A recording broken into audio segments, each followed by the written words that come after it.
I thought building an app was just about coding. I was wrong. My first startup idea was called ChopUp, a crypto powered digital agile platform inspired by African savings culture. And honestly, I believed the idea could change lives.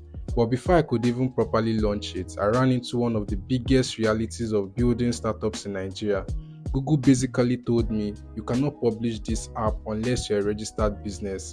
That moment changed everything.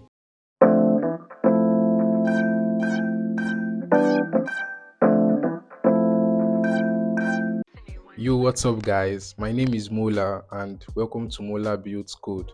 I'm an African indie developer and solo founder documenting my journey building apps, startups, and trying to create something meaningful from Nigeria. This channel is not just about coding, it's about the real journey behind building technology from Africa. ChopUp was actually my first serious startup idea. The idea came from the grassroots. In Nigeria, we have something called Ajo, where a group of people contribute money together and rotate payouts. It's something deeply rooted in African communities. And I started thinking, what if this system could be digitized using blockchain technology?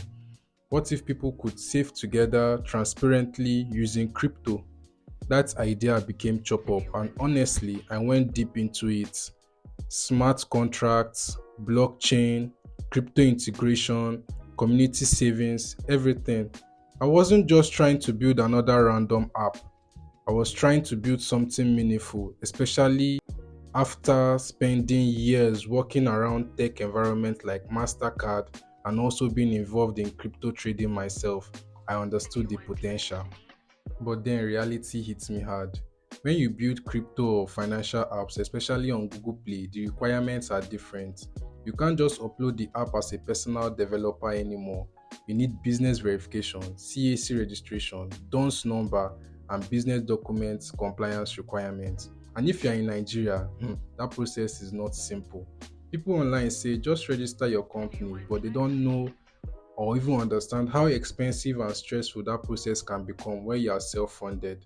At that moment, I realized something painful. Sometimes your biggest obstacle is not coding, it's infrastructure, it's systems, it's access, and honestly, it slowed me down badly. I felt stuck because imagine putting your energy, ideas, and savings into something and then realizing the real challenge isn't even technical anymore. What do you expect? A whole lot of changes can happen. One thing I realized about building startup from Africa is this.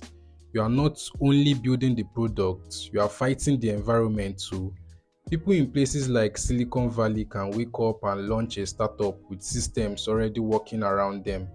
Meanwhile, here, you are solving business problems, infrastructure problems, payment problems, regulation problems before users even touch your app.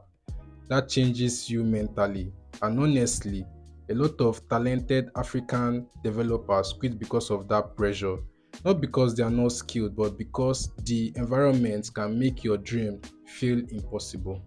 That is the Nigerian system of killing dreams. And honestly, this is only the beginning. I'm documenting this journey because years from now, I want to look back and remember everything started.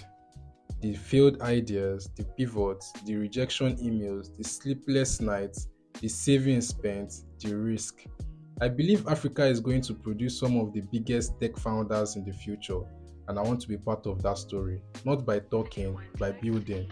And by the way, if you want to see the type of products I'm building, check out Watchdoor.